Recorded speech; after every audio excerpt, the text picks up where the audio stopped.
At 0249 hours on the 2nd of November 1943, USS Montpellier opens fire. Range 18,600 yards. The 6-inch shells arc through darkness. 8 seconds flight time. The first salvo straddles Japanese light cruiser Sendai. The second salvo hits. 6-inch shells penetrate her thin armor.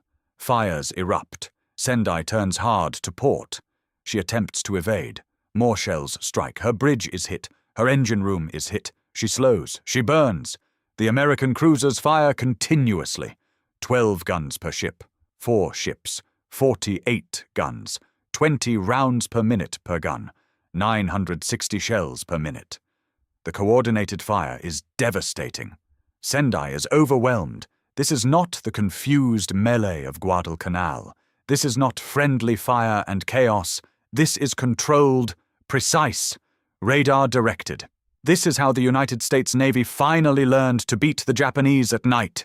This is Empress Augusta Bay. This is the radar revolution. Rear Admiral Aaron Stanton Merrill commands Task Force 39, 53 years old, Naval Academy class of 1912. He is known as Tip. The nickname comes from A.S. Tip.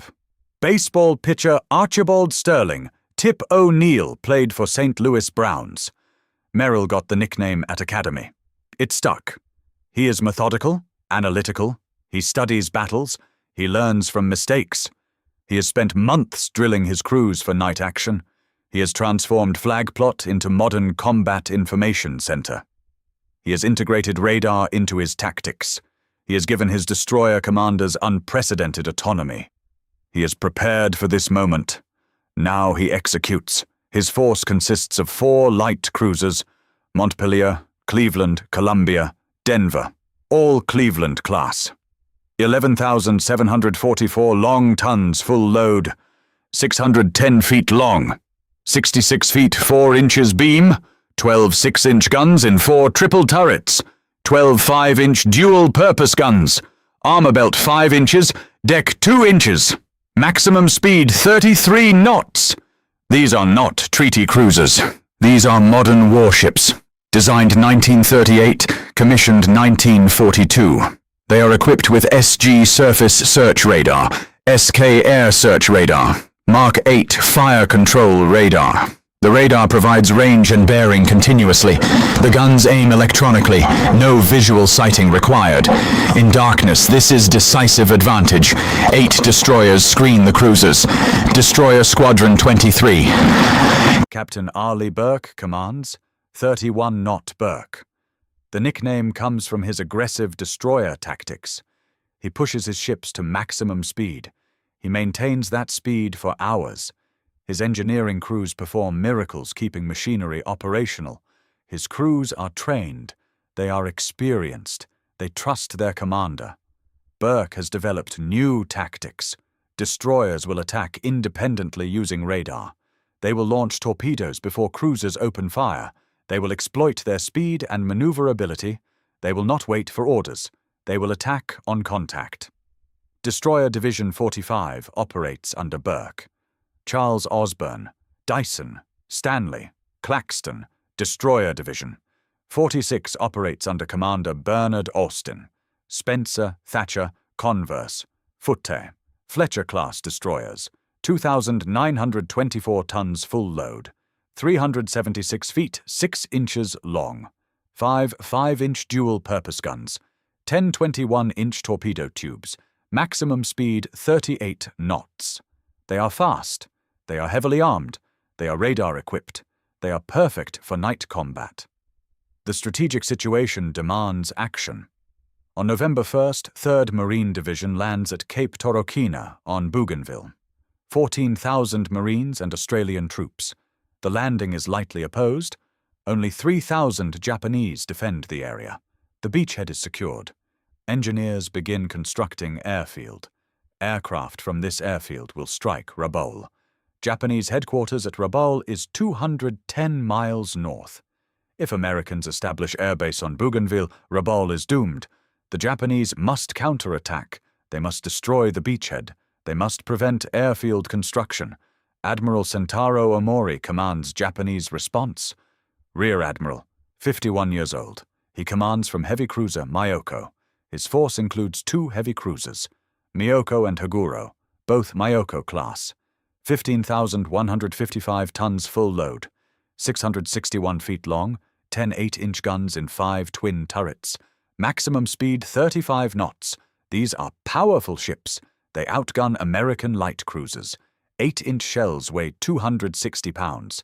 6-inch shells weigh 105 pounds. Weight of Japanese broadside is 2,600 pounds. Weight of American broadside per cruiser is 1,260 pounds. But Merrill has 4 cruisers. Combined broadside 5,040 pounds. Numbers compensate for individual disadvantage. Omori's force includes 2 light cruisers, Sendai and Agano. 4 destroyers screen each cruiser. Total force is 2 heavy cruisers, 2 light cruisers, 6 destroyers. The mission is bombarding Cape Torokina, destroy transports, kill Marines, crater the beach, prevent airfield construction. The force departs Rabaul evening November 1st. They steam south down the slot toward Bougainville. Estimated arrival after midnight, November 2nd.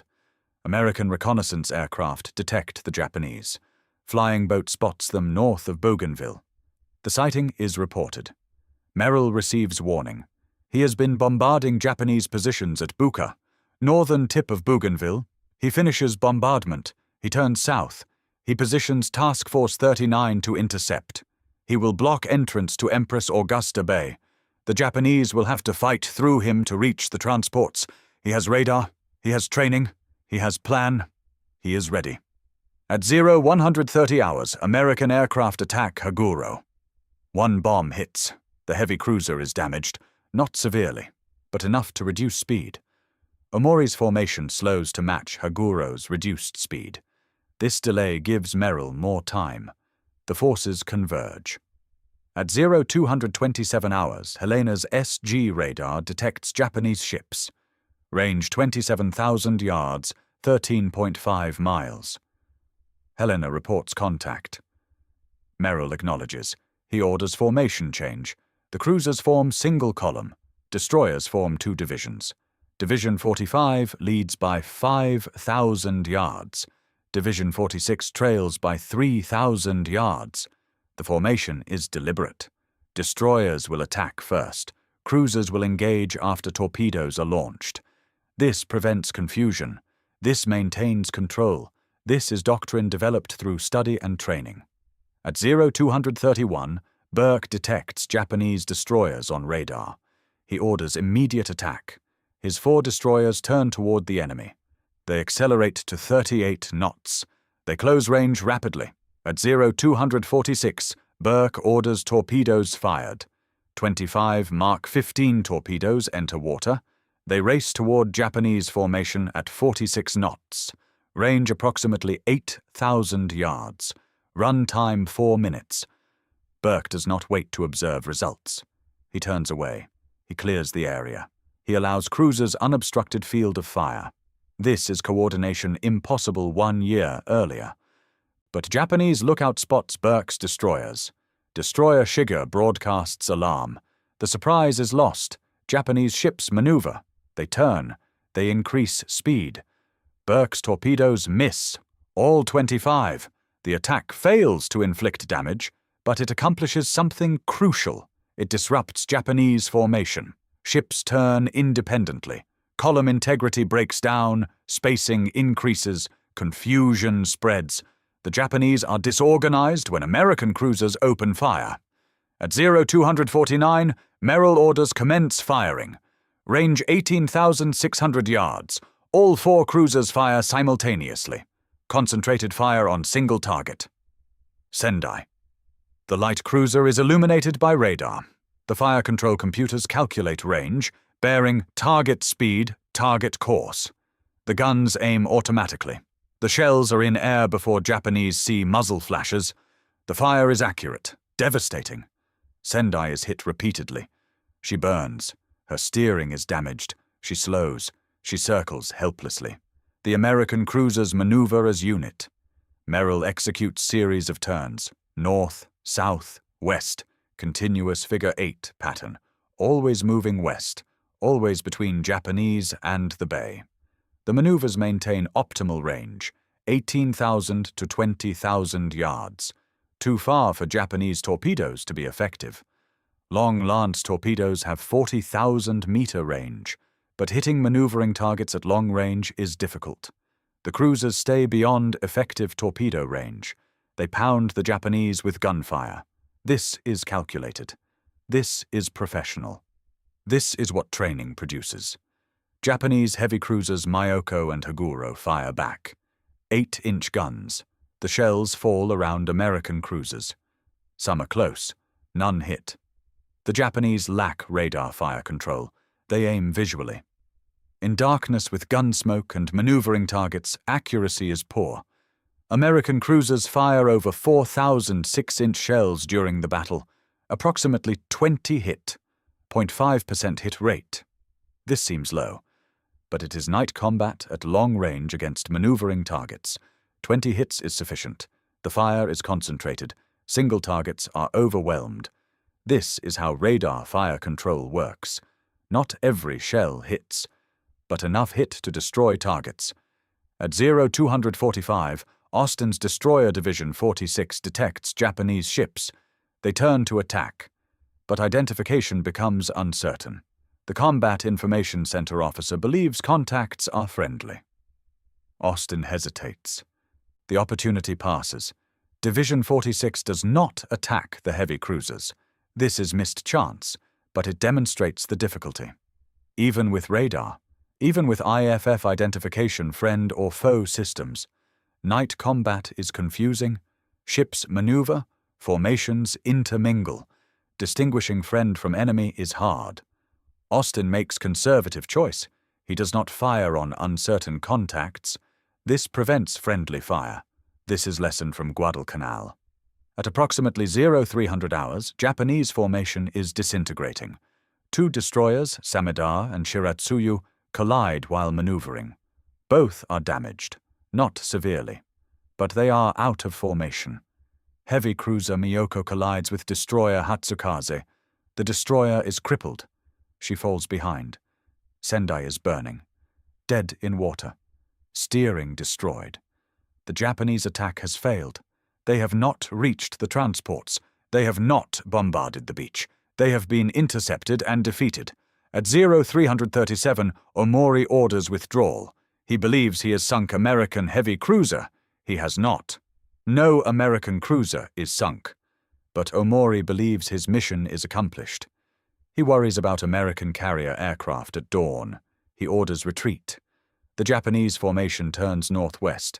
They flee toward Rabaul. The American destroyers pursue. Burke's destroyers chase retreating Japanese. At approximately 0400, they find Sendai. The light cruiser is crippled, burning. Burke's destroyers close. They fire torpedoes. They fire guns. Sendai sinks at 0430. 330 men die. Captain Toshio Komura dies. The cruiser that started the battle burning ends the battle sinking. Austin's destroyers find Hatsukaze. The crippled destroyer is limping northwest. American destroyers surround her. They fire. Hatsukaze explodes. She sinks at 0539. 240 men die. American casualties are light. 19 killed, 26 wounded. Destroyer Foot loses her stern to Japanese torpedo at 0306. The torpedo strikes aft. The explosion destroys propellers and rudder. Footy is dead in water. She is towed to safety. She will be repaired. She will return to service August 1944. But she is combat ineffective now. No other American ships are damaged. The cruisers fire over 4,000 shells. They are not hit. The radar-directed maneuvers keep them out of danger. The figure 8 pattern works. The doctrine succeeds. Japanese losses are severe.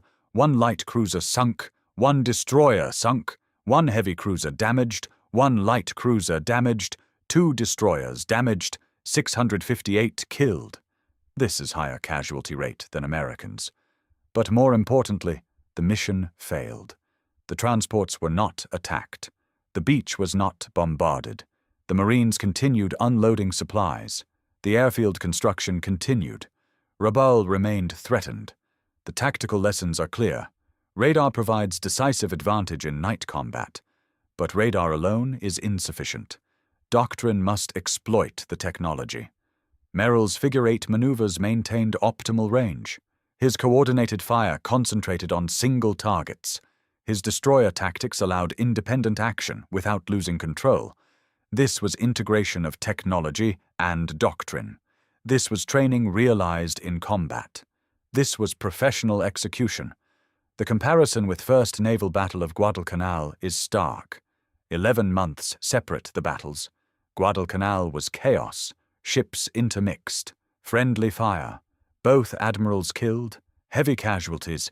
Empress Augusta Bay was controlled, ships maneuvered as units, no friendly fire, admirals survived, light casualties. The difference was not luck. The difference was learning. Merrill studied Guadalcanal. He identified failures. He developed solutions. He trained his force. He executed better doctrine. This is institutional learning. This is how organizations improve. Arleigh Burke received credit for the victory. 31-knot Burke became famous. But Merrill designed the battle. Merrill commanded. Merrill executed. Burke was brilliant destroyer commander. But Merrill was brilliant task force commander. Both were necessary. Neither was sufficient alone. The partnership produced victory. Burke's aggressive destroyer tactics created opportunities. Merrill's disciplined cruiser tactics exploited opportunities. Together, they defeated superior Japanese force. Admiral William Halsey recognized this. He wrote, "Merrill's handling of Task Force 39 was superb. His tactics were sound. His execution was flawless. He exploited radar advantage completely. He maintained fire discipline. He achieved decisive victory with minimal losses. This is model for night combat." Halsey was correct. Empress Augusta Bay became template. Future night actions followed similar pattern: radar detection, destroyer torpedo attack, cruiser gunfire, coordinated maneuvers, concentrated fire. This doctrine won subsequent battles. Cape St. George, November 25, 1943. Burke's destroyers annihilated Japanese destroyer force. 0 American casualties. This was Empress Augusta Bay doctrine applied by destroyers alone. The technological factor was SG radar. Surface search radar developed 1941. Operational 1942. By late 1943, all major American warships carried SG radar. The radar could detect ships at 20 miles, track multiple contacts simultaneously, provide accurate range and bearing. The radar picture was displayed in Combat Information Center. All ships in task force could see same picture. This was revolution. Before radar, night combat was blind groping, visual sighting at hundreds of yards, searchlights and flares, chaos and confusion. With radar, night combat was controlled. Targets detected at miles, maneuvers coordinated, fire directed. The side with radar dominated night combat. The Japanese had no equivalent radar. They lost every major night action after Guadalcanal. This was not courage. This was technology. But technology required doctrine. Guadalcanal proved radar alone was insufficient. Callahan had radar. Helena had excellent radar. But Callahan did not use it properly. He positioned radar ships in middle of formation. He relied on visual confirmation. He lost tactical advantage. Merrill learned. He positioned radar throughout formation. He acted on radar contacts immediately. He maintained radar picture in Combat Information Center. He exploited technology completely. This was difference between defeat and victory. The human factor remained crucial. Merrill's leadership, Burke's aggression, Austin's caution. Each commander made decisions. Each decision affected outcome. Merrill's decision to maintain long range prevented Japanese torpedoes from being effective. Burke's decision to attack immediately disrupted Japanese formation. Austin's decision not to fire on uncertain contacts prevented friendly fire. All three were correct. All three contributed to victory. Leadership and technology together produce results. Neither alone is sufficient. On November 2, 1943 at dawn, Task Force 39 withdrew south. Japanese aircraft from Rabaul attacked. Over 100 aircraft. They scored 2 hits on Montpellier. Minor damage, 9 casualties. The anti-aircraft fire was intense. The combat air patrol was effective. Most Japanese aircraft were driven off. The attack failed. Task Force 39 reached safety. The transports at Cape Torokina continued unloading. The Marines continued building airfield. The campaign continued. American victory was secured. The Battle of Empress Augusta Bay demonstrated radar revolution was complete. American Navy had learned to exploit radar for night combat. The technology provided tactical advantage. The doctrine exploited that advantage. The training prepared crews. The leadership executed properly. The Japanese could not compensate. Their night fighting skills were legendary. Their torpedoes were superior. Their optical equipment was excellent. But without radar, they were blind. They lost. They would continue losing. Every night action from Empress Augusta Bay forward, Americans dominated. This was not miracle. This was technology plus doctrine plus training plus leadership. This was how United States Navy learned to beat Japanese at night. This was radar revolution. This was Empress Augusta Bay. Controlled, professional, victorious.